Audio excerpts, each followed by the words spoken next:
Assalamu alaikum, dear students. Dear students, today I am going to discuss AITS. It is paper actually 9, right? And in which the syllabus was, it was magnetism, matter, electromagnetic induction, alternating current, EM waves, right? Test number 9 है बेटा. इसके बाद आपका जो एक test होगा उसमें आपका सिलेबस रहेगा ऑप्टिक्स और मॉडर्न फिजिक्स. चलिए बेटा स्टार्ट करते हैं. इस पेपर के बारे में बताओ. मोर और less it is theoretical. Questions बहुत आसान है, तो होप्स हो कि आपने ऑलमोस्ट सारा पेपर जो है वो सॉल्व किया होगा. 2-3 क्वेश्चंस को छोड़ मुझे लगता है बाकी किसी क्वेश्चन में उतना सोचने की ज़रूरत नहीं थी इस पेपर में.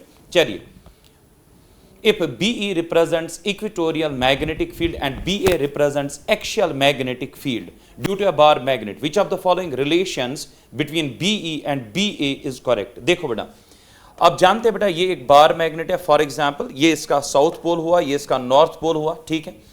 ये मैग्नेटिक फील्ड प्रोड्यूस करेगा. इस एक्सिस पे जो ये फील्ड प्रोड्यूस करेगा उसको बोलेंगे मैग्नेटिक फील्ड एक्सियल, और जो इस एक्सिस पे करेगा उसको बोलेंगे मैग्नेटिक फील्ड इक्वेटोरियल. आपको बताना है दो में रिलेशन क्या है. इलेक्ट्रिक डाइपोल जो है बेटा उसका तो आपने पढ़ा होगा. यहां पे बिल्कुल वैसी ही रिलेशन आती है. बी एक्सियल यहां पे आएगा mu naught by 4 pi 2m divided by R cube, और जबकि बी इक्वेटोरियल होता है बेटा, बी इक्वेटोरियल होता है mu naught by 4 pi m divided by R cube. साफ साफ देखा जा सकता है axial is twice that of the equatorial. Axial पे जो मैग्नेटिक फील्ड होता है वो 2 गुना होता है जितना कि इक्वेटोरियल पे. So axial is twice of that. The torque and the magnetic potential energy of magnetic dipole in most stable position in a uniform magnetic field having magnetic moment m will be. आपको दो चीजें निकालनी है, torque और potential energy. Torque का expression आपको electric dipole का याद होगा, दैट इज E क्रॉस, जो आप वहां पे यूज करते हैं ना डाइपोल मोमेंट P और E. Dipole moment is P, electric field is E. P cross E वहां पे यूज करेंगे. उसका एनालॉग यहां पे लेंगे तो यहां पे आएगा बेटा M cross B, M cross B. और यहां पोटेंशियल एनर्जी वहां पे क्या होती है बेटा, माइनस P डॉट E. यहां पे होता है बेटा minus M dot B. Analogue आप लेंगे इसको जो आपने इलेक्ट्रोस्टैटिक्स में पढ़ा है. अब स्टेबल इक्विलिब्रियम पोजीशन क्या हुई? स्टेबल इक्विलिब्रियम पोजीशन हुआ, ये जो डाइपोल मोमेंट होगी इसकी बेटा साउथ नॉर्थ, उसकी डायरेक्शन और यानी dipole moment, magnetic dipole moment aligned होगा अलोंग द मैग्नेटिक फील्ड, यानी एंगल यहां पे 2 के बीच में होना चाहिए बेटा 0. This position is known as stable equilibrium position. जब ये 180 होता है that is unstable equilibrium position. 2 equilibrium positions होती हैं. अगर 0 डिग्रीज रखोगे तो स्टेबल कहलाएगा, 180 रखोगे तो अनस्टेबल कहलाएगा. चलो बेटा, दैट मीन्स अभी थीटा हमें 0 रखना है क्योंकि स्टेबल है. अगर अनस्टेबल कहता तो 180. जरा यहां पे इसमें डालिए आप टॉर्क में mb sine of 0, sine of 0 is 0, तो टॉर्क तो 0 आएगी. लेकिन जब यहां पे डालोगे minus mb cos of 0, cos of 0 1 होता है, तो माइनस mb आपका आंसर आएगा. 0 कामा माइनस mb, ये आपके answer, that means option 4. A short bar magnet has magnetic moment of इतना टेस्ला, ठीक है, joule Tesla inverse. The magnitude and the direction of magnetic field produced by the magnet at a distance of 20 centimeter from the center of the magnet on the equatorial line. That means जो अभी हमने formula use की थी ना पहले वाले question में, axial axis पे कि इक्वेटोरियल लाइन पे आपको बताना है मैग्नेटिक फील्ड कितना. अभी पढ़ाया आपको कि अगर बार मैग्नेट है, ये है बेटा साउथ नॉर्थ, ठीक है, डाइपोल मोमेंट ये होगी बेटा इसकी, मैं P लिख रहा हूं, use it to electrostatics. So बेटा M is the dipole moment. आपको इक्वेटोरियल एक्सिस पे at a distance of 20 centimetre, 20 centimetre which is actually 20 into 10⁻², 0.2 metres. इस डिस्टेंस पे R देकर आपको निकालना है मैग्नेटिक फील्ड, डायरेक्शन में भी और मैग्नीट्यूड में भी.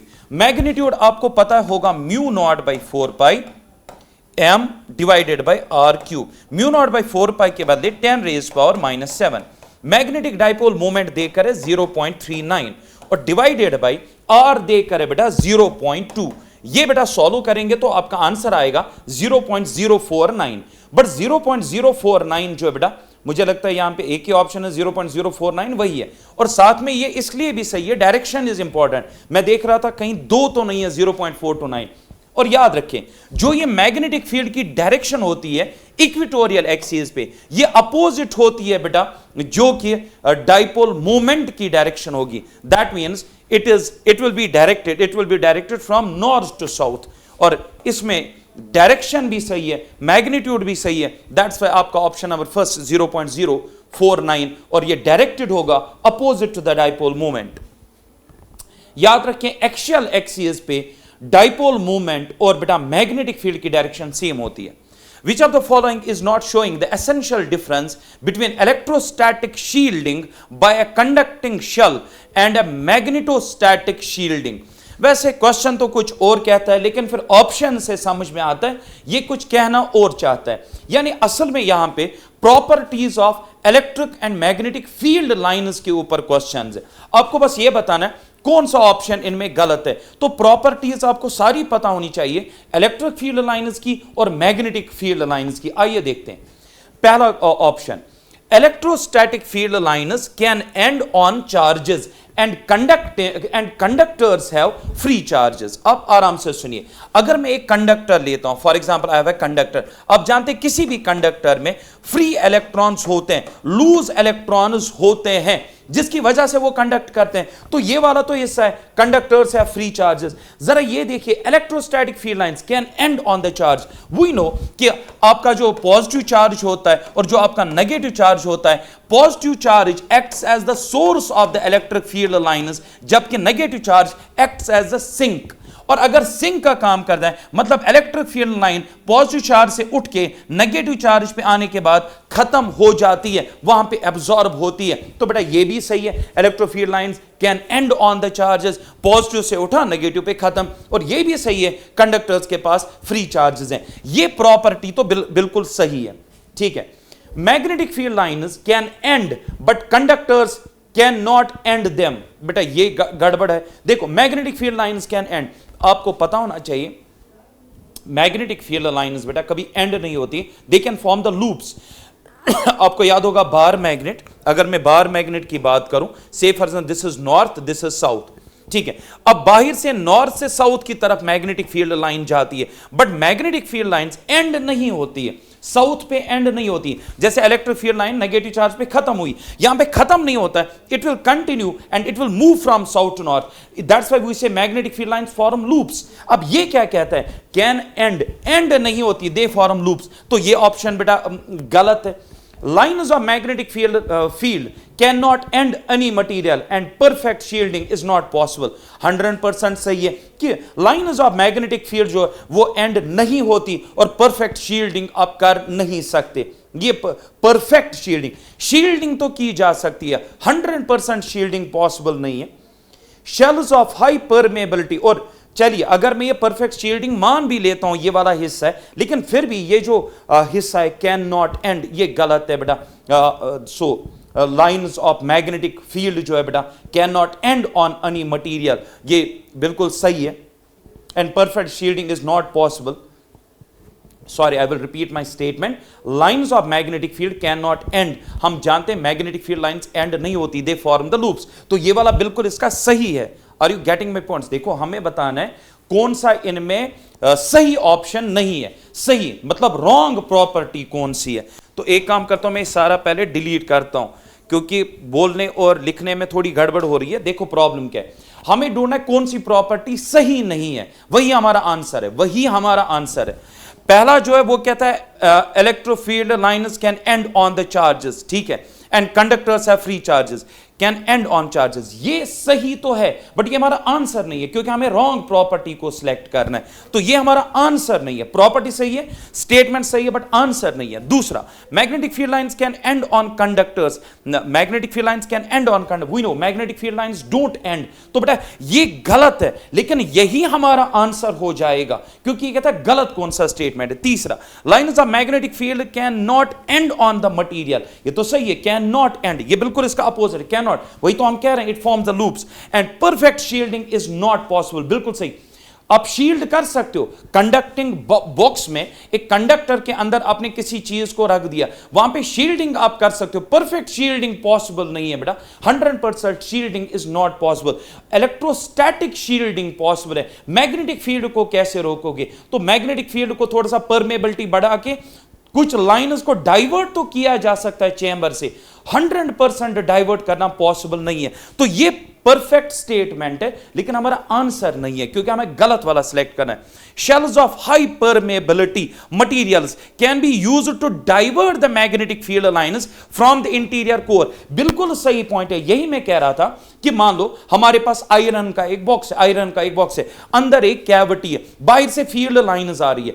अगर कैविटी देखोगे उसमें से कम फील्ड लाइन्स पास होंगी, मैग्नेटिक फील्ड लाइन्स, क्योंकि मैक्सिमम फील्ड लाइन्स परमेबिलिटी की वजह से बेटा जो है वो आयरन के थ्रू पास होंगी और कम फील्ड लाइंस कैविटी के थ्रू पास होंगी, बट कुछ ना कुछ पास होंगी। वही मैं कह रहा था, यहां पे लिखा था ना परफेक्ट, ये जो है ये पॉइंट है। यहां पे देखो क्या लिखा है, can be used to divert the lines. आप लाइन्स को डाइवर्ट तो कर सकते हो, 100% इज नॉट पॉसिबल। तो ये पॉइंट सही है, बट ये हमारा आंसर नहीं है। सो इस हिसाब से जो इनमें गलत स्टेटमेंट है, जो हमारा आंसर है वो ऑप्शन नंबर 2 है। Next question, the magnetic induction at a point 1 meter away from a proton measured along its axis of spin, magnetic moment of proton is this। देखो बेटा, आप जानते हैं जो चार्जड पार्टिकल होता है, चाहे इलेक्ट्रॉन हो या प्रोटॉन हो, वो स्पिन करते हैं, और जब वो स्पिन करते हैं चार्जड पार्टिकल्स, वो मैग्नेटिक डाइपोल की तरह काम करते हैं। और जब वो डाइपोल की तरह काम करेंगे, फॉर एग्जांपल ये प्रोटॉन है और ये अपनी एक्सिस पे ऐसे स्पिन कर रहा है, अब ये किसका काम करेगा? ये काम करेगा एक डाइपोल का, मतलब एक बार मैग्नेट का। ये कह रहा अगर ये बार मैग्नेट का काम करेगा तो बताओ कितना होगा मैग्नेटिक फील्ड। मैग्नेटिक फील्ड एक एंगस्ट्रॉम दूर, कहां पे?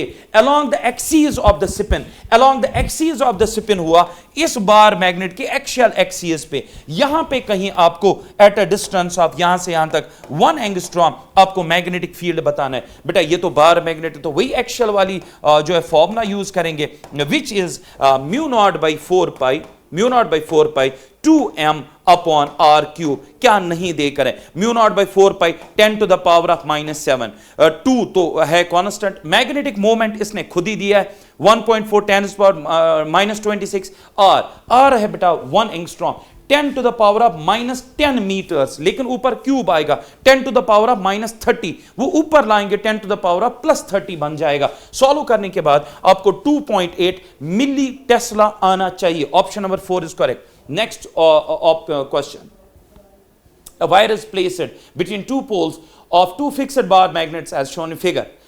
Small current is passed in the wire, ठीक है, into the plane of the paper, मतलब करंट जा रही है बिल्कुल इस तरीके से। The direction of the magnetic force on the wire। देखो बच्चों, हमारे पास एक वायर है, ये वायर मैंने ऐसे रखी है, ऊपर है नॉर्थ पोल, नीचे है बेटा साउथ पोल। अब ऊपर नॉर्थ है, नीचे साउथ है, तो फील्ड लाइंस ऊपर से नीचे जाएंगी वाई एक्सिस पे।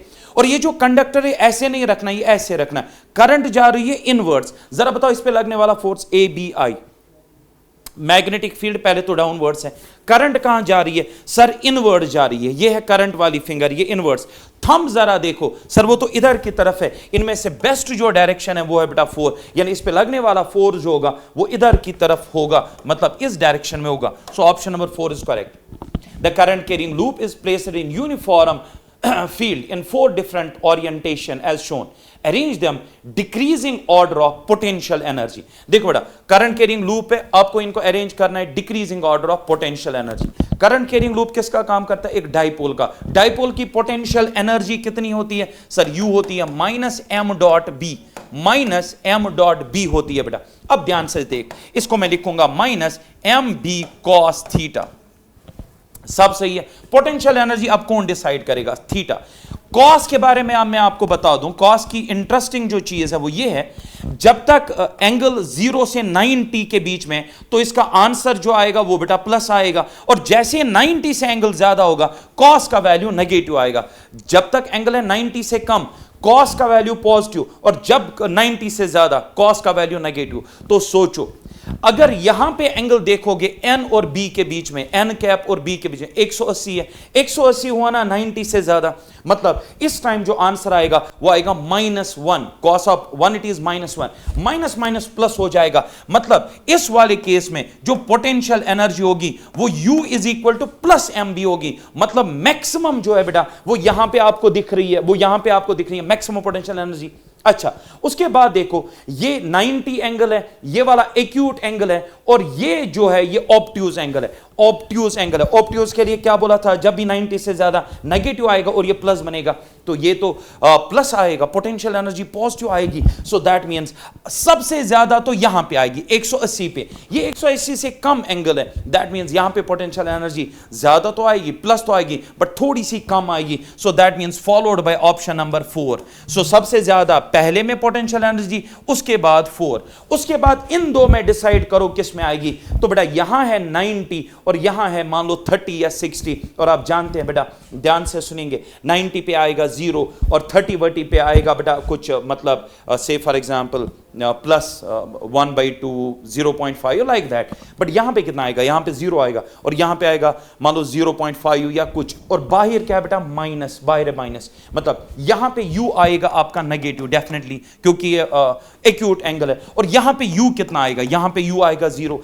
सबसे ज्यादा आएगा mb पहले वाले केस में, उससे थोड़ा सा कम आएगा फोर्थ में, उसके बाद आएगा यहां पे 0 और सबसे कम आएगा इस थर्ड वाले केस में। सो 1 4 2 3 is the best sequence, that is option number 2। Next, closely wound solenoid of 3000 tons, area this much, carrying a current of this, is suspended through its center, allowing it to turn in a horizontal plane. The magnetic moment associated with the solenoid. डरा रहा है, कुछ खास नहीं, बकवास। ये हमारे पास एक solenoid है, नंबर ऑफ टर्नर्स देकर है, एरिया देकर है, करंट इसके थ्रू जो जा रही है वो देकर है, सब कुछ देकर है। निकालना है magnetic moment associated with the solenoid। बेटा magnetic moment current carrying loop के साथ जो होता है वो होता है NIA। So number of Turners देकर है 3000 लिखेगा, करंट देकर है 6 एम्पियर लिखेगा, एरिया ऑफ क्रॉस सेक्शन भी देकर है। You need to just multiply, once you multiply you will come 3.6। Option number 4 is correct.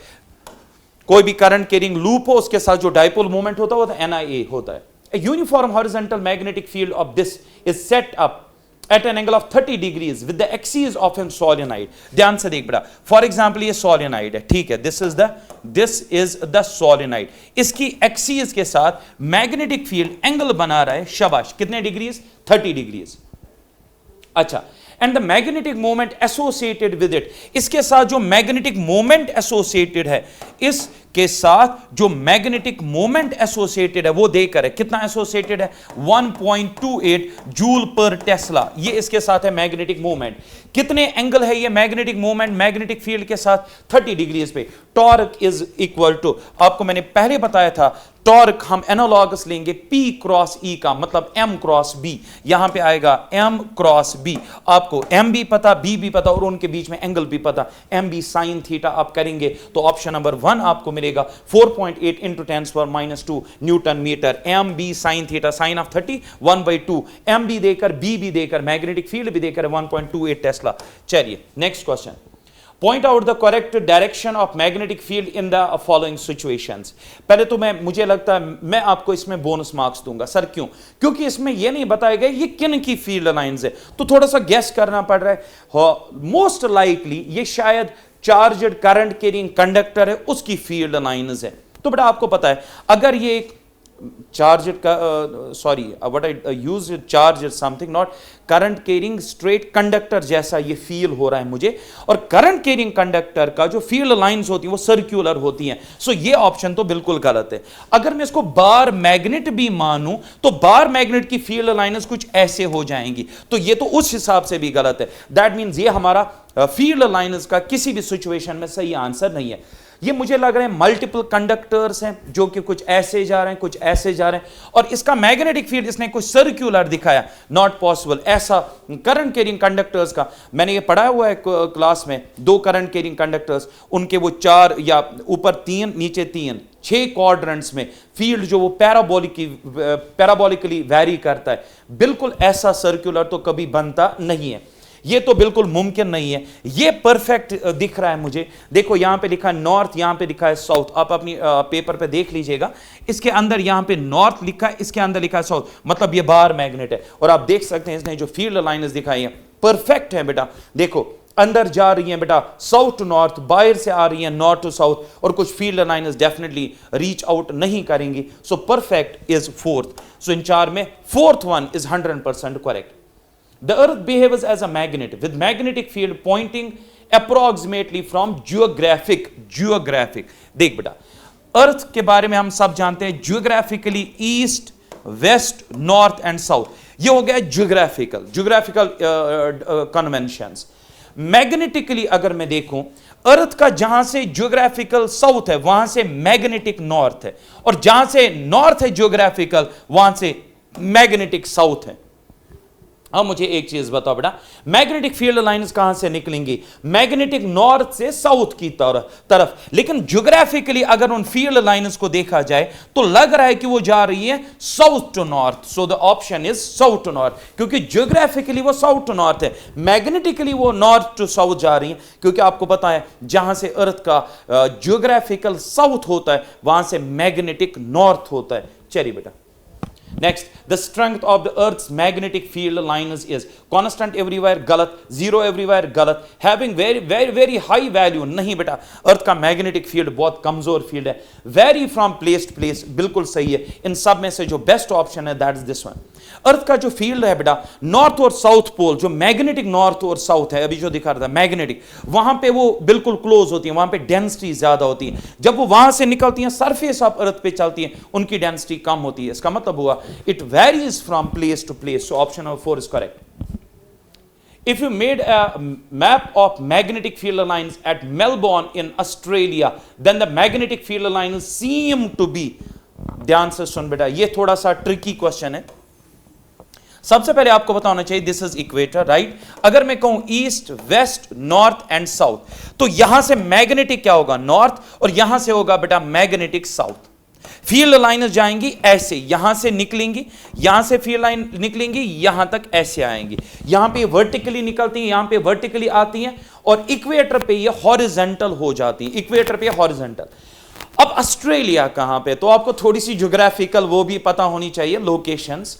तो याद रखिए ऑस्ट्रेलिया हमारा साउदर्न हेमिस्फीयर में लाई करता है, मतलब ऑस्ट्रेलिया यहां कहीं है। अगर ऑस्ट्रेलिया यहां कहीं है तो फील्ड लाइन इसके क्या होगी? पैरेलल तो होगी नहीं, पैरेलल तो बिल्कुल होती है बेटा इक्वेटर पे। तो यहां पे कैसे होगी? जब साउथ से निकलेगी और जाना चाहती होगी बेटा वो towards the magnetic, you can say south, magnetic north से निकल रही है, मैग्नेटिक साउथ की तरफ जा रही है।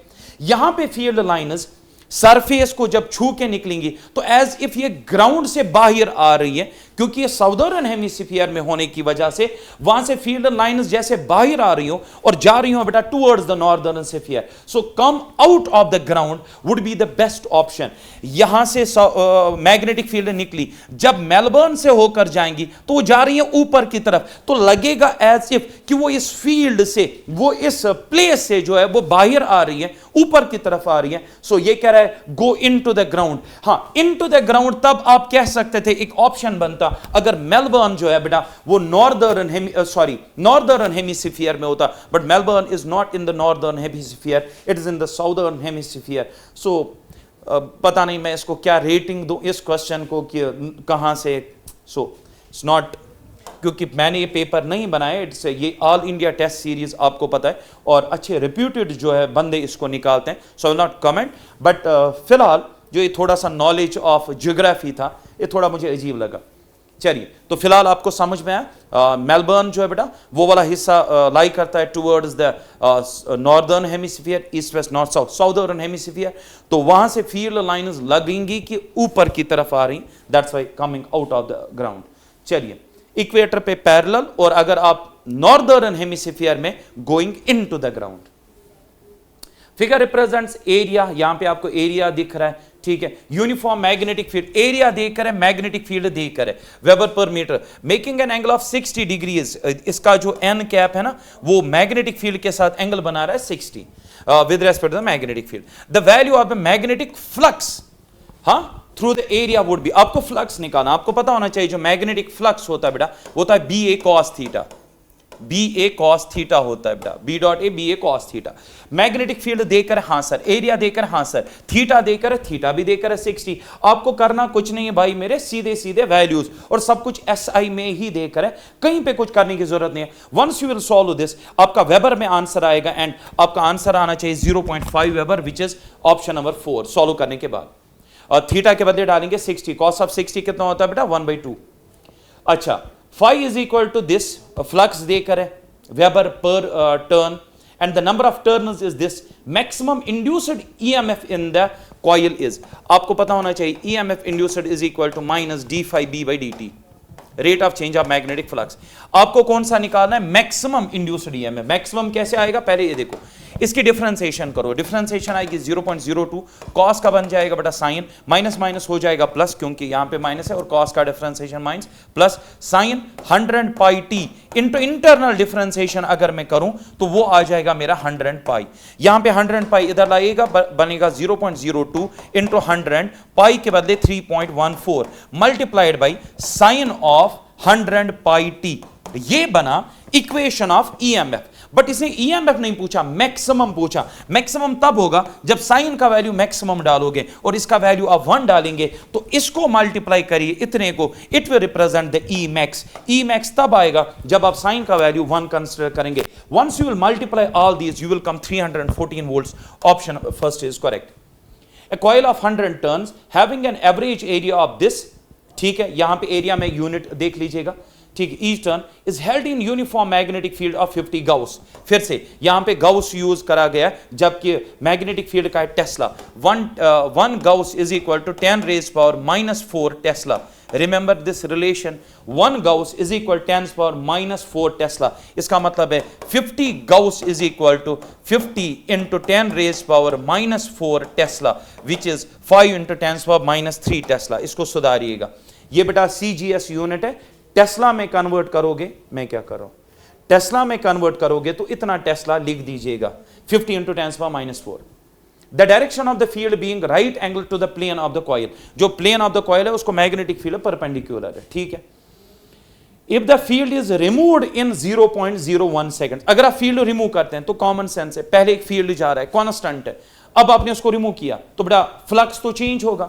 अगर फ्लक्स चेंज होगा, आप जानते हैं ईएमएफ इंड्यूस होगा, वही ईएमएफ पूछ रहा है कितना इंड्यूस होगा। समझो, ये प्लेन ऑफ द कॉइल है, इसमें मैग्नेटिक फील्ड गिर रहा है, आपने अचानक से फील्ड बंद किया, आपको नहीं लगता फ्लक्स में वेरिएशन आया, पहले कुछ था बाद में कुछ नहीं, so there is a change in flux. And हमें फैराडे ने क्या बताया, फैराडे कहते कहते मर गया कि जब भी फ्लक्स में चेंज आएगा EMF will be induced, and EMF induced अगर मैं एवरेज की बात करूं so change in flux divide by per unit time. यहां पे आप नेगेटिव साथ लिखेंगे बिकॉज ऑफ दैट, जो आप जानते हैं लेंजेस लॉ वगैरह।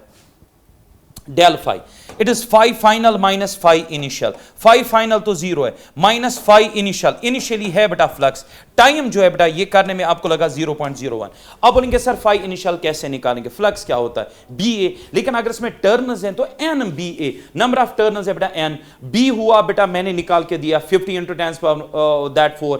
अच्छा, एरिया के बदले 100 इंटू 10 raised power -4, क्योंकि स्क्वायर से 10 पावर -4, तो बेटा NBA इसको डिवाइड करेंगे 0.01 से, माइनस माइनस प्लस हो जाएगा, आपका आंसर आना चाहिए 0.5 volts. Option number first is correct. Next, an aeroplane having a distance of 50 metres between the edges of its wings is flying horizontally with its speed of this if the vertical component of the earth's magnetic field is this then the induced EMF is, the answer सुनिए बेटा, जो aeroplane है उसकी wings के end to end, for example aeroplane इस तरीके से जा रहा है, अब एरोप्लेन की जो विंग्स है, राइट वाली विंग और जो लेफ्ट वाली विंग है बेटा, एंड टू एंड जो डिस्टेंस है दैट इज 50 मीटर्स। तो एरोप्लेन के विंग्स के एंड्स के बीच में डिस्टेंस है 50 मीटर बिटवीन द एज। अच्छा, वो एरोप्लेन आगे बढ़ रहा है with a velocity of 720 kilometre per hour, इसको 5/18 से मल्टीप्लाई करेंगे, मीटर पर सेकंड में कन्वर्ट हो जाएगा।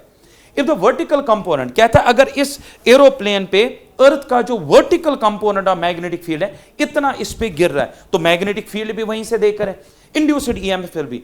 हम इसको कैसे ट्रीट करें? हम दो एंड्स रॉड्स को पकड़ के इन विंग्स को मान सकते हैं एक रॉड जैसा। तो रॉड चल रही है बेटा जिसकी लेंथ है इतनी, विद दिस वेलोसिटी, इसमें जो ईएमएफ इंड्यूस होगा, आप जानते हैं moving rod inside the magnetic field, जो ईएमएफ इंड्यूस होता है वो BLV होता है, BLV, L effective V, this perpendicular to the magnetic field. चलो बताओ, मैग्नेटिक फील्ड देकर है, मैग्नेटिक फील्ड कितना देकर है सर? 2 × 10⁻⁴। बताओ बेटा L इफेक्टिव कितना देकर है सर? 50। बताओ बेटा वेलोसिटी कितनी देकर है? 720। 5/18 से इसलिए मल्टीप्लाई ताकि मीटर पर second. The moment you will solve this you will come to 2 volts, इसका आंसर आ जाना चाहिए। देखो 2 × 50 100 हुआ, यहां पे तो 10⁻² बचेगा। 5/18 इसको मल्टीप्लाई करो, कुछ 20 जैसा बचेगा, 10⁻, वही बनेगा बेटा 2 वोल्ट्स। तो बेटा option number second is correct. चलिए, AB and CD are fixed conducting rails placed in vertical plane। ठीक है, ये है बेटा बाय करंट। अच्छा, इनको जोड़ा गया है, यहां पे एक करंट सोर्स दिखाई दे रहा है, मतलब यहां से करंट जो है रिलीज हो रही है, करंट यहां पे जनरेट हो रही है जो सर्किट में ऐसे चलेगी। यहां तक समझ आया? बट याद रखें ये वाला हिस्सा और ये वाला हिस्सा जो है, ये रेल जो है ये फिक्स्ड है, बट जो PQ वाला कंडक्टर है ये मूव कर सकता है ऊपर भी और नीचे भी। अभी तक सब समझ में आया? A horizontal uniform magnetic field exists in the space as shown। ठीक है, horizontal magnetic field यहां पे डॉट दिखा के, मतलब ये मैग्नेटिक फील्ड कहां आ रहा है? बाहर की तरफ आ रहा है बेटा। If the rod PQ is released from the rest, कहता अगर हम रॉड PQ को छोड़ दे फ्रॉम रेस्ट, बताओ इस रॉड के साथ क्या होगा? ऊपर जाएगी नीचे जाएगी? पहले रॉड कहां जाएगी वो डिसाइड करेगा, उस पे फोर्स कहां की तरफ लगेगा, नेट फोर्स। जरा बेटा इस पे लगने वाले फोर्सेस का लिस्ट बनाओ। सबको पता है रॉड का mg जो है बेटा वो वजन जो होगा वो नीचे की तरफ होगा, वर्टिकली डाउनवर्ड्स। दूसरा, जब इसमें करंट चलेगी, करंट इस डायरेक्शन में चलेगी। चलो बेटा इस पे फोर्स निकालते हैं, ABI, मैग्नेटिक फील्ड आपकी तरफ, करंट जा रही है Q to P, तो Q to P current, B है magnetic field, this the current. बताओ फोर्स कहां की तरफ आ रहा है सर? ऊपर की तरफ। ये जो फोर्स आएगा ये आएगा ILB के बराबर, इस पे लगने वाला फोर्स। अब बताओ रॉड पे कितने फोर्स है सर? 2, एक है अपवर्ड एक है डाउनवर्ड। जो फोर्स ज्यादा बेटा डिसाइड करेगा रॉड कहां की तरफ जाएगी, क्योंकि यहां पे कोई डेटा नहीं देकर है कितनी करंट है, कितनी लेंथ है, कितना मास है, ताकि हम सब कुछ निकालें। तो दैट मीन्स कुछ भी हो सकता है, mg इसके बराबर भी हो सकता है, mg ज्यादा हो सकता है इस फोर्स से, या ये ज्यादा हो सकता है इससे। तो डिसाइड करिए आप कौन सा सही रहेगा। द रॉड PQ में, यहां पे बोला में, हो सकता है ये मूव करे डाउनवर्ड्स विद कांस्टेंट एक्सेलरेशन। हो सकता है भाई, अगर mg ज्यादा हो इसे क्यों नहीं हो सकता? Rod PQ can move upwards, ये भी सही है। The rod will move downwards with decreasing acceleration finally. ये किस गुरु ने आपको कहा कि ऐसा हो सकता है? बिल्कुल भी नहीं। यहां पे लिखा है में, यहां पे लिखा है, वही तो मैं हो सकता है ऊपर जाए, हो सकता है नीचे जाए। ऑप्शन नंबर डी को देखो, either it will move upwards और either it will move downwards. Next question, metallic rod completes its circuit as shown in figure. देखो बेटा ये एक सर्किट देकर है जो कि फिक्स्ड है, आपको दिख रहा है। एक मेटालिक रॉड आपने इसके ऊपर रख दी तो एक क्लोज्ड सर्किट बन गया, सब सही है। रेजिस्टेंस देकर है और मैग्नेटिक फील्ड देकर है, यहां तक सब कुछ। कहता है फोर्स कितना चाहिए ताकि कांस्टेंट वेलोसिटी से रॉड मूव करे। ध्यान से सुन बेटा, अच्छे से सुन। एक कॉन्सेप्ट है फिजिक्स में जिसको हम इक्विलिब्रियम कहते हैं। सब तो बोलते हैं इक्विलिब्रियम इक्विलिब्रियम, लेकिन बहुत कम बच्चे जानते हैं एक्चुअल इक्विलिब्रियम होता क्या। इक्विलिब्रियम का मतलब है या तो बॉडी पे कोई फोर्स ही नहीं लग रहा है, या तो बॉडी पे कोई भी फोर्स नहीं लग रहा है, यानी जो फोर्स है वो एब्सेंट है, एब्सेंट, कोई फोर्स लग ही नहीं रहा। इक्विलिब्रियम का यह भी मतलब है कि अगर फोर्स लग रहे हैं, बहुत सारे फोर्सेस लग रहे हैं, लेकिन उनका जो नेट वेक्टर सम है वो जीरो है बेटा, that is also going to tell you that the body is in state of equilibrium. A body will be in equilibrium either the force is not present, the forces are absent, or it will be like that कि net force है बेटा zero, net force जो system पे लग रहा है वो zero. अब यहां पे जरा इधर ध्यान से देखो बेटा, यहां पे कह रहा है कितना फोर्स चाहिए ताकि कांस्टेंट वेलोसिटी से मूव करे। Try to understand, velocity constant रह ही नहीं सकती अगर फोर्स लगाएंगे। देन द क्वेश्चन है सर फिर कैसे मुमकिन है? तो सोच बेटा, अगर इस रॉड पे नेट फोर्स लगेगा जीरो, नेट फोर्स लगेगा जीरो, तब यह मुमकिन है कि वेलोसिटी रहेगी कांस्टेंट। फोर्स मुझे लगाना है, अब फोर्स क्यों लगाऊंगा? अगर मैं फोर्स लगाऊं तब तो एक्सेलरेशन आएगी, तो यह कैसे मुमकिन है कि फोर्स कितना लगाऊं ताकि वेलोसिटी कांस्टेंट? ध्यान से सुन बेटा, जब आप कहते हो ना नेट फोर्स इज जीरो, तब बेटा ऐसा हो सकता है कि velocity of the body can remain the constant जब नेट फोर्स आएगा जीरो। तो देख एक तो मुझे लगाना है फोर्स, तो फिर दूसरा कौन सा फोर्स है, देख बेटा होगा क्या। द मोमेंट आप इसको घसीटोगे विद वेलोसिटी 2 मीटर पर second, try to understand the moment आप, तो इसमें इंड्यूस होगा ईएमएफ। ये रॉड एक चलती फिरती बैटरी बन जाएगी। एक बार ये बैटरी बन गई, it will release the current, circuit close है, करंट चलेगी। जब करंट चलेगी तो होगा क्या बेटा, अब ये बनेगी ये रॉड कंडक्टिंग रॉड, मतलब करंट कैरिंग रॉड, और फील्ड तो है ही। अब आपको पता है बेटा एक current carrying conductor inside the magnetic field जो बेटा एक्सपीरियंस करता force equal to I L B, हम सब जानते हैं F is equal I L B. तो इस पे असल में मोशन की वजह से मैग्नेटिक फोर्स आएगा। तो सोच, जितना मैग्नेटिक फोर्स आ रहा है और जिस डायरेक्शन में आ रहा है, अगर मैं उतना ही फोर्स लगाऊं मैग्नीट्यूड में लेकिन अपोजिट डायरेक्शन में, बता नेट फोर्स रॉड पे कितना सर, जीरो, तब तो कांस्टेंट वेलोसिटी पॉसिबल है। So the constant velocity is possible when net force is zero. तो बताओ what are the steps how to solve. सबसे पहले ईएमएफ कैलकुलेट करो। सर बताओ ईएमएफ कितना आएगा बच्चे, BLV मैग्नेटिक फील्ड देख कर, हां सर देख कर, 0.15 multiplied by length of the conductor, length of conductor 0.5 multiplied by the velocity sir 2, ये बनेगा BLV। एक बार ईएमएफ आ गए, अब निकालो current, I is equal to V by R. Resistance हमें देख कर कितनी है, रेजिस्टेंस चेक करो 3 ओम। तो बेटा पोटेंशियल देख कर आपने निकाला 0.this, वो यहां पे लिखो डिवाइडेड बाय 3, वहां से क्या निकलेगी सर, करंट निकलेगी। एक बार करंट आ गई, अब निकालो इस पे फोर्स लगने वाला, वो होगा ILB sin थीटा, क्योंकि मैग्नेटिक फील्ड इनवर्ट जा रहा है और करंट या तो ऊपर या तो नीचे की तरफ, मतलब वो हम आराम से निकाल सकते, कोई मसला नहीं है। यहां पे कहने का मतलब है sin थीटा लिखने की जरूरत नहीं है, तो फोर्स आएगा ILB। अब बेटा अगर मैं इतना ही फोर्स लगाऊं अपोजिट डायरेक्शन में, तो बेटा होगा क्या जरा बताओ। और बाय द वे हम पोलैरिटी आराम से डिसाइड कर सकते हैं, कौन सा एंड इसका पॉजिटिव कौन सा negative, right hand palm rule इसको कहते हैं। Magnetic field going inverts, thumb इधर की तरफ है, ये वाला साइड होता है हायर पोटेंशियल, ये होता है लोअर पोटेंशियल। इसका मतलब ये इस वाली बैटरी का काम करेगा, ये पॉजिटिव या नेगेटिव, तो करंट ऐसे चलेगी। अब बता बेटा करंट कैसे चलेगी, करंट कैसे चलेगी, पॉजिटिव और ये आएगा नेगेटिव, ये आएगा एंड, ये वाला हिस्सा एंड पॉजिटिव, ये नेगेटिव। करंट कहां चलेगी, ऐसे। तो करंट जब इसके थ्रू ऐसे चलेगी, अब बता force ABI, magnetic field going inverse, current upwards, तो मैग्नेटिक फोर्स लगेगा इस डायरेक्शन में।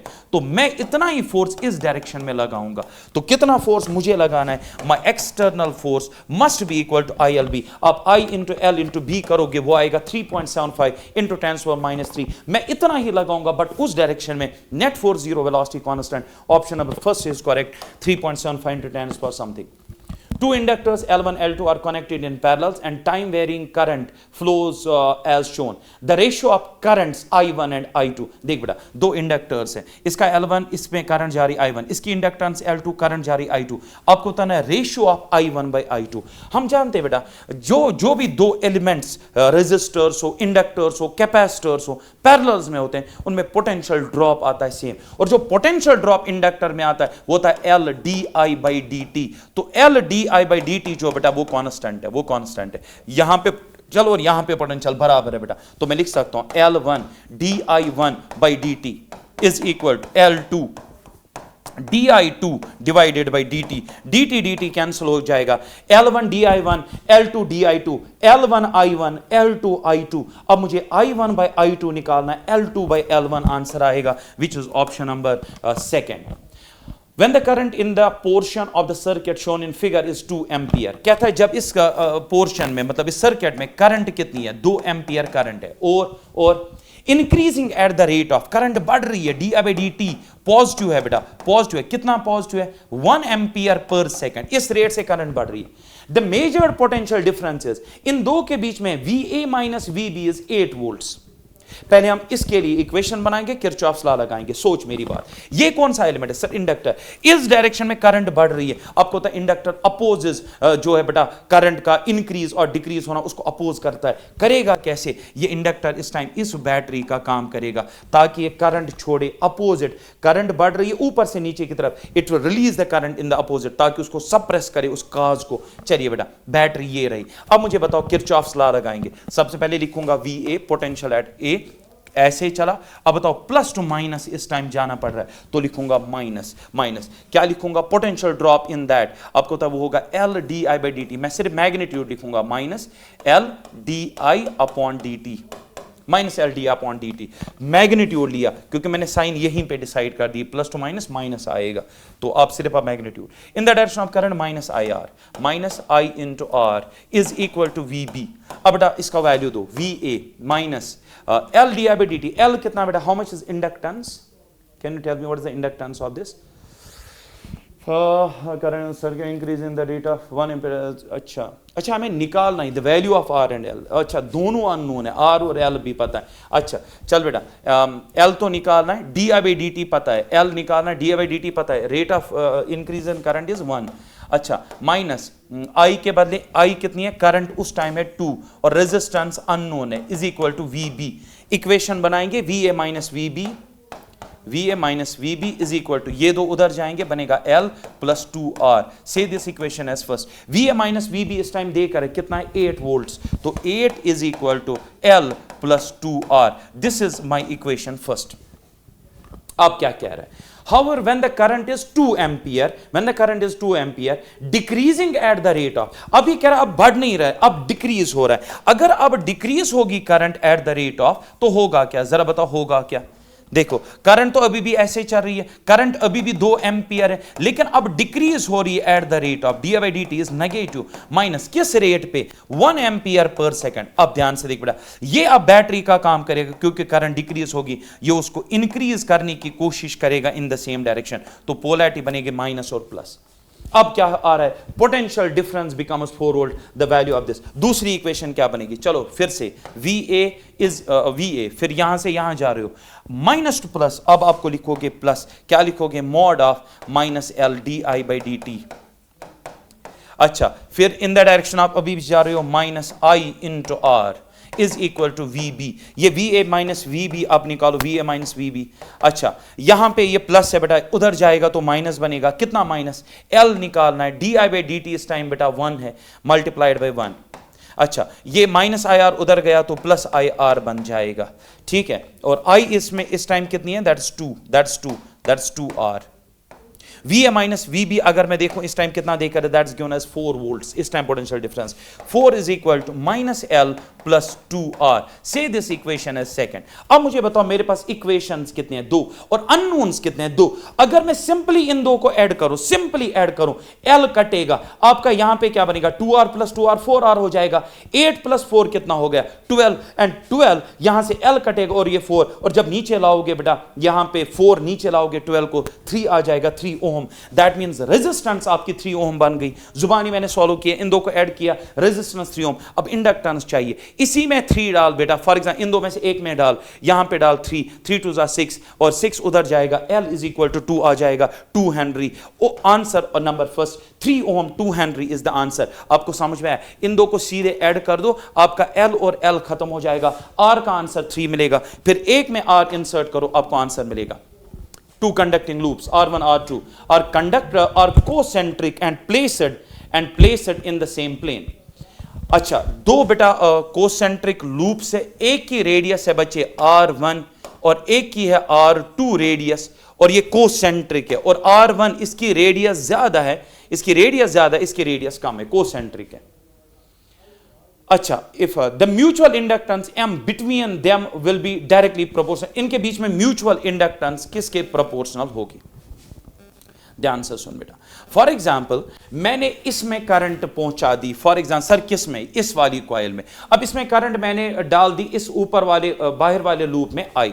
अब तो म्यूचुअल इंडक्टेंस कैसे मैं डिफाइन करूं, देखो म्यूचुअल इंडक्टेंस इस टाइम किस में आएगी, सेकंड में। देख मैं क्या बोल रहा हूं, मैं बोल रहा हूं जो करंट या सॉरी जो फ्लक्स दूसरे के थ्रू जाएगा, flux through second, that will be directly proportional जो करंट इन फर्स्ट है, दैट्स आई। आपको समझ में आना चाहिए कि म्यूचुअल इंडक्टेंस के 2 डेफिनेशंस हैं, उनमें से पहली डेफिनेशन यूज कर रहा हूं, करंट आपने फर्स्ट में दौड़ाई, तो मैं कह रहा हूं जो फ्लक्स जाएगा दूसरे के थ्रू वो डायरेक्टली प्रोपोर्शनल जो करंट इसमें, और जब मैं इसमें प्रोपोर्शनलिटी रिमूव करूं तो flux in second is equal to mutual inductance in second when current is passed in first. And यहां पे आएगा I, या I1 रख दो क्योंकि मैंने करंट पास की बेटा फर्स्ट में. Are you getting it? Flux through second directly proportional to current in first. So flux through second is equal mutual inductance of second when current is passing in first multiplied by I1.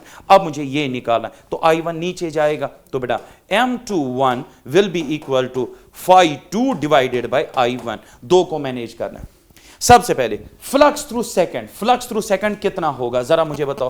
Flux होगा NBA, turns हटा, magnetic field जो second के through जाएगा, area of the second, magnetic field through second multiplied by area of second divided by current in first.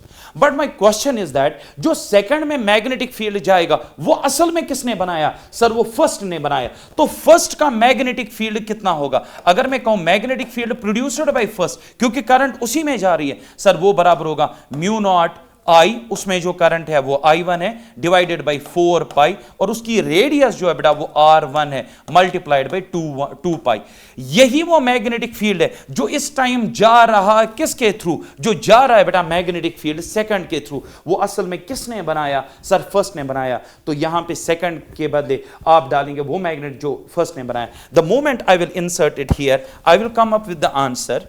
Just I will make it slight space here, so it will be M21 is equal to, बताओ magnetic field वो आएगा mu not I1 divided by 4 pi R1 into 2 pi, multiply करेंगे बेटा A2 area of the second coil that is pi R2 का square. अब मुझे radius की proportionality दिखानी है, बाकी मुझे और कुछ नहीं चाहिए. It is R2 square by R1. Hope कि आपको समझ. और नीचे जो है I1 भी डिवाइड है, उससे मुझे कोई फर्क नहीं पड़ता. I1 कैंसिल हो. Proportionality with radius would be R2 square by R1. R2 square by R1 is the correct one. आपको यह समझना चाहिए दूसरे के थ्रू जो मैग्नेटिक फील्ड जा रहा है वो असल में उसका नहीं है, वो फर्स्ट ने बनाया. सो ऐसे करेंगे. The mutual inductance between a primary and secondary coil is, mutual inductance देकर है बिटवीन प्राइमरी एंड सेकेंडरी, मतलब दो कॉइल्स हैं, ठीक है, प्राइमरी एंड सेकेंडरी, और म्यूचुअल इंडक्टेंस इतना. The resistance of the primary is, रुको, म्यूचुअल इंडक्टेंस देकर है 0.5 हेनरी, ठीक है. फिर क्या देकर the resistance of the primary, resistance of primary is given as, and the resistance 20 ohm, and secondary की रेजिस्टेंस है बेटा 5 ohm. To generate a current of 0.4 ampere in secondary, secondary में आपको इतनी करंट बनानी है. So secondary I secondary is equal कितनी current बननी चाहिए सेकेंडरी में? 0.4 ampere. The current in the primary must be changed at the rate of, आप प्राइमरी में किस रेट पे करंट चेंज करोगे ताकि सेकेंडरी में इतनी करंट इंड्यूस हो, इतनी इंड्यूस हो. Say for example these are two coils, these are two coils, this is primary, this is secondary. Primary में किस रेट पे मैं करंट चेंज करूं, प्राइमरी में किस रेट पे, ताकि इसमें जो म्यूचुअल इंडक्शन से इंड्यूस हो बेटा वो करंट इतनी हो. अब ये क्वेश्चन कैसे करोगे बताओ. म्यूचुअल के कितने मैंने बोला था डेफिनेशंस है, मतलब फॉर्मूले दो. एक तो फ्लक्स वाली फॉर्मूला, दूसरी है ना वो बेटा ईएमएफ वाली. You remember that EMF in that, या वैसे इसको मैं किससे सॉल्व करूंगा, डीआई बाई. चलो देखो ईएमएफ वाली फॉर्मूला यहां पे यूज करो, वही सही रहेगी. म्यूचुअल इंडक्टेंस की सेकंड डेफिनेशन जो ईएमएफ वाली है. बताओ करंट किस में दौड़ा रहा हूं, प्राइमरी में. इंड्यूस किस में ईएमएफ हो रहा है, सेकेंडरी में. हम कह सकते हैं EMF induced in secondary is directly proportional to rate of change of current in primary. I am going to use the second definition of mutual inductance. तो बताओ यहां पे क्या आएगा, प्रोपोर्शनलिटी हटाओ, तो हम कहेंगे mutual inductance of secondary when current is passed through primary. Mutual inductance of secondary when current is passed through primary, DIP by dt. अब मुझे निकालना क्या, DIP by दिस. तो बेटा ये तो नीचे जाएगा, म्यूचुअल इंडक्टेंस नीचे जाएगा किसके, ई सेकेंडरी के. So the answer to my question is, अगर मैं यहां पे एलिमिनेट, सॉरी यहां पे मेरा डेटा था, कोई बात नहीं, यहां पे लिख देंगे. So that means DIP by dt बराबर हो जाएगा हमारा, बताइए EMF इन सेकेंडरी कितना है. अब ये थोड़ा सा ढूंढना पड़ेगा, सो दैट द करंट एक second. The mutual inductance of primary and this is the resistance is this. अच्छा, रेजिस्टेंस और करंट देकर है, तो यहां पे आएगा फिलहाल EMF in secondary divided by mutual induction of that secondary when current passed. Okay, EMF in secondary में लिख सकता हूं ना V is equal to I into R, क्योंकि मुझे ईएमएफ नहीं देगा। I will right current in secondary multiplied by resistance of secondary divided bye, जरा बताओ यहां पे क्या लिखूं, MSP। अब मुझे एक से बताओ करंट इन सेकेंडरी कितना देकर है, जरा बताओ करंट इन सेकेंडरी कितना, to generate a current of 0.4 in secondary, तो 0.4 multiplied by resistance of secondary कितना, the resistance of primary and secondary that is 5 आएगा, एंड MSP देकर था 0.5 डेसिमल हटेगा बेटा, 5 4 या 5 cancel, 4 is the answer, 4 ampere per second is the answer. Hope कि आपको समझ में आया मैंने क्या किया। चलो जी, two coils A and B have terminals this and this are placed near to each other. On passing a current of this, the flux linked with A is this Weber and B is this Weber. The mutual inductance of the system is, देखो flux का मामला है और mutual inductance निकालना है। First definition of mutual inductance हम use करेंगे। देखो हमें क्या निकालना है, द म्यूचुअल इंडक्टेंस हमें निकालना है। देखो दो कॉइल्स देकर है A and B, थोड़ा सा डेटा लिख देता हूं। अच्छा, इसके हैं 300 टर्नर्स, NA 300 टर्नर्स, NB है बेटा 600 टर्नर्स, ठीक है, प्लेस्ड क्लोज। अच्छा, passing A current of 3 ampere in A, current इसमें जा रही है, करंट जा रही है IA में जा रही है, कितनी ampere, 3 ampere. Flux linked with A is, flux linked with A is, कितना फ्लक्स है A के साथ, 1.2 into 10 to the power of -4, and with B flux linked with B जो है वो देकर 9 इंटू 10 पावर -5 वेबर, -5 वेबर, ठीक है। Mutual inductance of the system, ध्यान से सुन बेटा, करंट किस में, करंट है प्राइमरी में, देख फ्लक्स थ्रू सेकेंडरी, मतलब इसमें जो फ्लक्स जाएगा दैट विल बी प्रोपोर्शनल जो करंट दौड़ेगी बेटा A में, flux through second directly proportional जो करंट जाएगी किस में, A में। यहां पे म्यूचुअल इंडक्टेंस लगा दूं तो आएगा म्यूचुअल इंडक्टेंस IA, तो M आ गया बेटा flux through B divided by current through A। तो बताओ बेटा फ्लक्स थ्रू B कितना है, फ्लक्स थ्रू ये A है, ये नहीं लिखना है, B 9 इंटू 10 -5, और बेटा divided by current in A में कितनी करंट है सर, 3 है, 3 3 9, 3 into 10 -5 is the answer. Option number first is correct. In an AC circuit, V and I are given as, V और I देकर है, the power dissipated in the circuit is, देखो बेटा किसी भी सर्किट में जिसका नेचर ना पता हो हम पावर कैसे लिखते हैं, पावर बराबर होता है average power is VRMS into IRMS, average power AC में किसी भी AC सर्किट में into cos phi is the phase difference between voltage and current. यहां पे देखो दोनों साइनोसॉइडल है, तो फेज डिफरेंस कितना हुआ, इसका फेज है 150t, इसका फेज है 150t प्लस π/3, फेज डिफरेंस सीधे सीधे π/3 हो गया। VRMS, अब मुझे जो देकर है बेटा V और I का वैल्यू वो पीक वैल्यूज हैं, तो बेटा मैं इसको लिखूंगा V0/√2, क्योंकि we know VRMS is V0/√2, IRMS के बदले I0/√2 इंटू कॉस ऑफ π/3, π/3 कितना होता है 60, कॉस ऑफ 60 कितना होता है, कॉस ऑफ 60 होता है बेटा 1/2, तो यहां पे लिखूंगा मैं 1/2, √2 हो जाएगा, √2 हो जाएगा, और इसका वैल्यू है बेटा 1/2, 2 2 जा कितना हो जाएगा 4, तो बेटा V0 I0 divided by 4 is the answer. V0 कितना देकर है 150, और वो भी 150 और डिवाइडेड बाय 4, आपका आंसर आएगा 5625 वाट्स ये करने के बाद। चलो जी next, an AC source voltage देकर is connected across the resistance R as shown in figure. The phase relation between current है, देखो ये प्योर रेजिस्टिव AC सर्किट है, और प्योर रेजिस्टिव में जो फेज डिफरेंस होता है करंट और वोल्टेज के बीच में वो 0 होता है। Option number first, both are in phase, current and voltage will be in phase. यानी अगर मैं इस टाइम करंट की इक्वेशन लिखूं वो आएगा I0 sin ω/t, मतलब इसका फेज बराबर, ये कह रहा है आउट ऑफ फेज वगैरह वो सब गलत है। Option number first, they are in phase. 100 ohm resistor is connected to 220 volt 50 hertz AC supply, ठीक है, हमारे पास 100 ohm resistor है, इसको हमने कनेक्ट किया 220 वोल्ट 50 हर्ट्स वाले सोर्स के साथ। यहां तक समझ आया। RMS value of the current is, आपको मैं एक चीज बताऊं, जो वोल्टेज वहां से देकर होती है वो न पीक वैल्यू होता है, न इंस्टेंटेनियस वैल्यू होता है, न कोई और वैल्यू होता है, वो होता है बेटा RMS वैल्यू। तो ये 220 जो वोल्टेज है ना ना, ये RMS है, तो VRMS देकर है, VRMS शुद्ध कोता शुद्ध जहत वो वोल्ट, और निकालना क्या IRMS, VRMS is equal to IRMS multiplied by R, pure resistive है, तो बेटा IRMS निकालना है, VRMS बाय R कर दो, VRMS 220 है और रेजिस्टेंस है बेटा 100, तो 2.2 will be the correct answer, option number third. The RMS value of the current in an AC circuit is 20 ampere. IRMS शुद्धित Gobra 25 ampere. Peak value निकालना है. IRMS बराबर होता है I नॉट डिवाइडेड बाय √2, तो I not हो गया √2 times of IRMS. IRMS देकर है बेटा 25 multiplied by √2 1.414 35.36. Option number 2 is correct. In a pure capacitive circuit, if the frequency of AC source is doubled, then the capacitive reactance होता है बेटा 1 by omega C, और omega जो होती है बेटा इसको के बदले लिखा जाता है 2 pi FC, inversely proportional to frequency है. ये कह रहा है अगर हम फ्रीक्वेंसी को डबल करेंगे, अगर इसको डबल करोगे ये हाफ हो जाएगा. Option number 3 will be correct. Next question.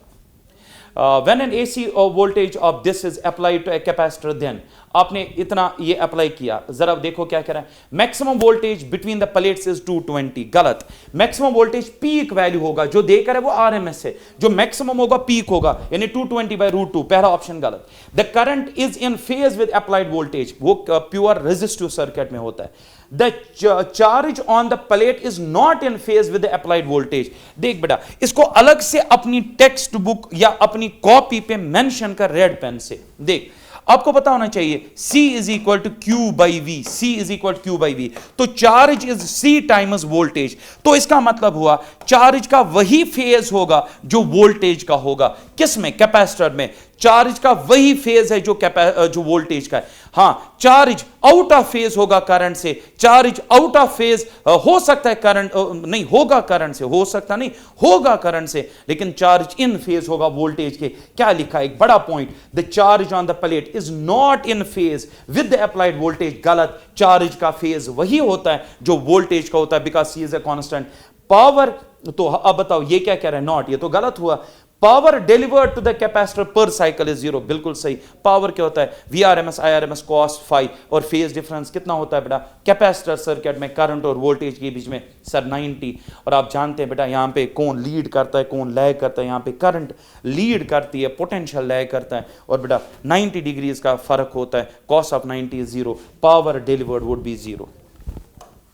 चलिए, an LCR circuit is under the influence of IM is the amplitude current, VM voltage, R is the resistance, Z is the impedance, X is the inductive reactance, X समझ में आया.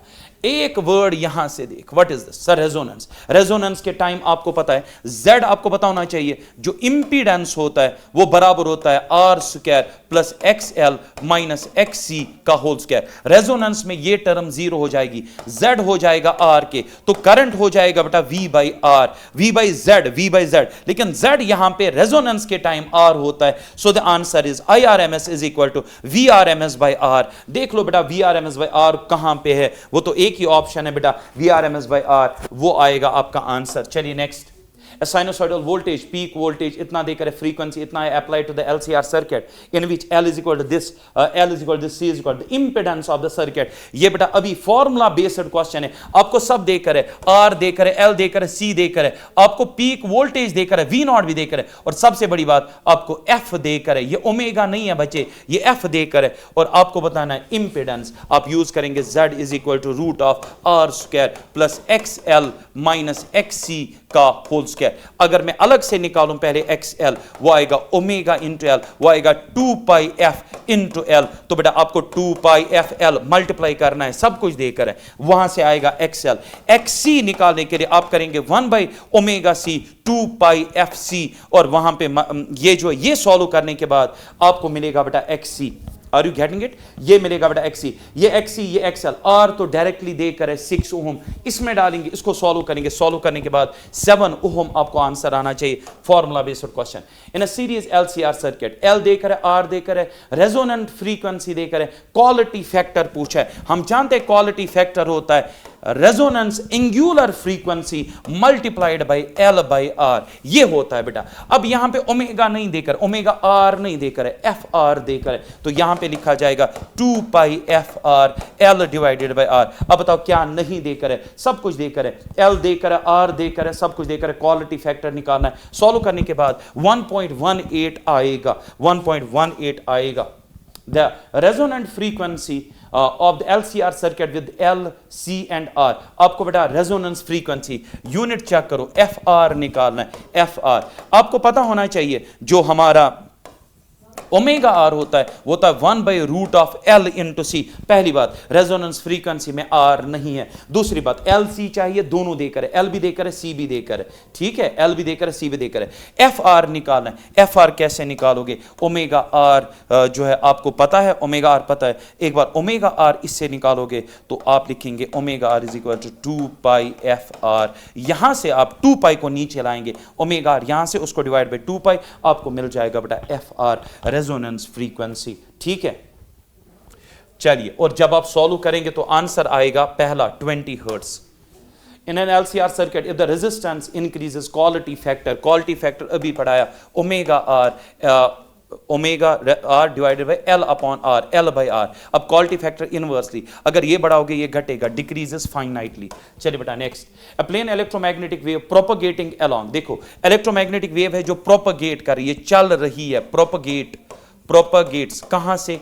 Direction of propagation देकर है I cap plus J cap divided by root 2, ये हमें देकर है बेटा direction of propagation. While its polarization is along K cap. अब बच्चों को लगेगा जहां से पोलराइजेशन है वहां से मैग्नेटिक फील्ड है, ना बेटा, डायरेक्शन ऑफ पोलराइजेशन जो है बेटा वो परपेंडिकुलर होती है मैग्नेटिक फील्ड के। मतलब आप ये भी कह सकते हो direction of polarisation is along the electric field. तो इलेक्ट्रिक फील्ड देकर है, इलेक्ट्रिक फील्ड वाला जो वेक्टर है बेटा, बोर्ड लिख क्यों नहीं रहा, इलेक्ट्रिक फील्ड देकर है, कहां से देकर है? के कैप, इलेक्ट्रिक फील्ड यहां से। अब आपको क्या बताना है? आपको बताना है मैग्नेटिक फील्ड इनमें से कौन सा सही रिप्रेजेंट करा, मैग्नेटिक फील्ड की इक्वेशन कौन सी सही है। पहले मैं एक चीज बताऊं, इलेक्ट्रिक फील्ड यहां से, डायरेक्शन ऑफ प्रोपगेशन यहां से, आपको पता होना चाहिए तीन चीजें आपस में परपेंडिकुलर होती है, direction of propagation, magnetic field और इलेक्ट्रिक फील्ड, तीनों परपेंडिकुलर है।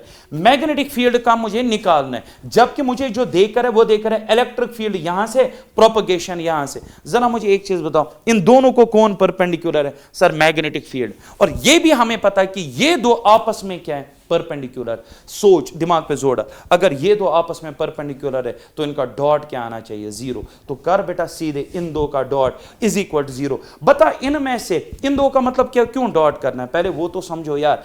E क्रॉस B, पहले ये देखो, E cross B gives direction of propagation, direction of propagation, ये भी याद रख। E क्रॉस B से आपको मिलती है बेटा, E cross B gives the direction of propagation. तो इसका मतलब ये, अगर मैं इन दो का डॉट करूं, जो क्रॉस प्रोडक्ट मुझे 0 देगा बेटा वही आंसर है। जरा बताओ कौन सा 0 देगा? ये वाला 0 देगा। अब आप बोलोगे कैसे? जरा B यहां पे क्या आया? I cap J cap divided by root 2। जरा इधर देखो, E क्रॉस B, E क्या बेटा? के कैप, बी के बदले ये डालो, E cross B is equal, जरा मुझे बताओ इनका डॉट आएगा 0 कि नहीं? हाँ सर आएगा। The moment you will check you will find this will give you 0। बाकी इनमें से कोई भी आपको 0 डॉट प्रोडक्ट नहीं देगा। फिर से बोलो, डॉट प्रोडक्ट सिर्फ एक ही आंसर देगा, ये वाला हिस्सा। और ये तीनों क्योंकि आपस में परपेंडिकुलर है तो इनका डॉट प्रोडक्ट आपस में आना चाहिए 0। Electromagnetic waves are in nature transverse nature. चलिए, the speed of EM wave is, सबको पता है, 1 by root of mu not epsilon naught. The velocity of radio waves is given by this, the frequency of the wavelength. Wavelength देकर है, frequency निकालना है, frequency is equal to C by lambda. C देकर है, lambda देकर है, F निकालना है। Are you getting it? Frequency निकालनी है ना, the velocity of wave is, the radio of the wavelength is this, frequency निकालना है। यहां पे C के बदले 3 × 10⁸, वेवलेंथ डालेंगे 150। सॉल्व करने के बाद आपको 2 मिली मतलब this, it is not milli, it is mega hertz जो आपको मिलेगा। Light waves travel in vacuum along the Y axis. तो बेटा लाइट वेव चल रही है ऐसे, देखो ये एक्स है ये वाई है, लाइट वेव ऐसे चल रही है, this is the direction of propagation. The following में रिप्रेजेंट द वेव फ्रंट, आपको पता होना चाहिए वेलोसिटी और वेव फ्रंट के बीच में खास बात होती है, दे आर ऑलवेज परपेंडिकुलर। तो बताओ बेटा ये क्या रिप्रेजेंट करेगा, ये वाली लाइन सर ये रिप्रेजेंट करेगी वेव फ्रंट। अब मुझे बताओ अगर ये वेव फ्रंट है तो बताओ इसमें कौन सी एक्सिस कांस्टेंट रहेगी, इस वेव फ्रंट के लिए कौन सी एक्सिस कांस्टेंट रहती है, सर वाई वाली axis, so Y is constant for wave front, in this case Y will be remain constant. E and B are vectors associated with an electromagnetic wave are, आपको पता है they are perpendicular, लेकिन इनके बीच में phase difference zero होता है, option number last, perpendicular to each other and are in phase, इसको लिख लो आएगा फिर रोना नहीं। Infrared spectrum lies between microwave and visible region, ये हम पढ़ाते हैं, सबसे पहली आती है गामा, गामा के बाद आती है एक्सरे, फिर आता है अल्ट्रावायलेट, फिर आता है विजिबल, विजिबल के बाद आता है इंफ्रारेड, इंफ्रा के बाद आता है माइक्रो। अब बताओ इंफ्रारेड किस किस के बीच में आया, माइक्रो और विजिबल के बीच में, option number second correct. During the propagation of electromagnetic wave in a medium, बेटा याद रखें इलेक्ट्रोमैग्नेटिक में जो एनर्जी होती है वो इक्वली डिवाइडेड होती है इलेक्ट्रिक एंड मैग्नेटिक फील्ड्स में। तो यहां पे इसका जो आंसर आएगा electric energy density is equal to the magnetic energy density, बिल्कुल सही। Both electric and magnetic densities are zero, गलत। Electric energy is double that of, गलत। Electric energy is half of, गलत। तो option number 3 energies are equally distributed among the fields. Match the following, आपको बताना इनको match करके। देखो मैं आपको बताऊं जो हम जानते हैं, एक्सरे हम जानते हैं किसके लिए, बोन फ्रैक्चर, तो यहां पे सी वाला आएगा किसके लिए, जरा देखो to detect the bone fracture, तो सी का थर्ड आया अल्ट्रावायलेट, एब्जॉर्ब्ड बाय ओजोन, ये है एब्जॉर्ब्ड बाय द ओजोन। तो डी का बेटा आया 4, सी का आया 3, डी का 4 सी का 3, डी का 4 सी का 3, बेटा option number 4 is correct. A और बी तो खुद देखो, infrared waves to treat the muscular heat radiations होती है ना, तो जब आपको पता होगा जब कहीं पे लगती है बॉल हिट करती है तो हम भी कश्मीरी भी गर्म तेल की मालिश करते हैं, it's like that, that means heat is good for muscular pain release. Infrared में वो हीट वाली प्रॉपर्टी होती है। रेडियो वेव्स सब जानते हैं, ब्रॉडकास्ट, वहीं से खबरें वबरें सुनते हैं, best option 4। Next question, the EM wave, the EM wave from ear enters in a medium, the electric field is this in this ear and this in the medium, where the number of frequency this epsilon or epsilon r2 are the relative permeabilities of ear and the medium, which of the following is correct। ध्यान से सुनो बेटा, एक relation जो आपको जुबान याद होनी चाहिए। सबसे पहले सबको याद है C is equal to root of mu not epsilon not, सबको याद है। आज के बाद ये भी याद रख लो कि हमारा जो म्यू होता है, म्यू वो बराबर होता है बेटा root of epsilon r2 divided by epsilon R1, और आपको निकालना यही रिलेटिव परमेबिलिटीज का रेशियो, लेकिन उसके लिए म्यू चाहिए। अब म्यू कहां से लाओगे, C बाई वी कर लो, C बाई वी होता है बेटा म्यू, तो इसका स्क्वायर कर लो, आपको बेटा मिल जाएगा epsilon R2 divide by epsilon R1। अब बोलोगे C बाई वी कहां से लाए, समझो velocity in that vacuum, velocity in medium, बहुत आसान है।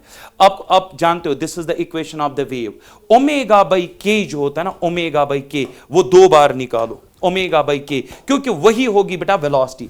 जब यहां निकालोगे ना इस वाले में, क्योंकि यहां पे ईयर में ट्रैवल करता है, ओमेगा कैसे निकालोगे, पहले 2 पाई को अंदर लाओ, ओमेगा इसमें कौन सी टर्म है, 2 पाई न्यू ये आएगा ओमेगा, और बेटा के किसके बराबर आएगा, के आएगा 2 पाई न्यू बाई सी, इनको डिवाइड करोगे तो आपको यहां पे आएगा सी। पहले वाली इक्वेशन में जो वेलोसिटी आएगी वो आपको आ जाएगी सी के बराबर। दूसरे वाले इक्वेशन को अगर सॉल्व करोगे ओमेगा बाई के, जरा यहां ओमेगा कितना आएगा, ओमेगा आएगा बेटा यहां पे के इंटू सी, यहां पे आएगा के इंटू सी, ओमेगा बाई के के बाद के यहां पे कितना आएगा, यहां पे आएगा 2k, तो यहां पे 2k, के और के कैंसिल होगा, तो ये बनेगा दूसरे वाले के लिए जो स्पीड आएगी वो आएगी c बाई टू। अब यहां पे डालो c और ये आएगा c by two, c cancel, यहां पे 2 आया, 2 2 4, 4:1 is the answer, 4:1 is the answer. But आप देखोगे 1:4 कैसे हो गया, जरा गौर से देख, it's epsilon R1 by epsilon R2, जबकि मैंने निकाला R2 बाई R1, तो अगर मुझे 4:1 निकला तो इस हिसाब से 1/4 is the correct answer. Hope कि आज की इंटरेक्शन आपके लिए बहुत फायदेमंद होगी। Thanks so much.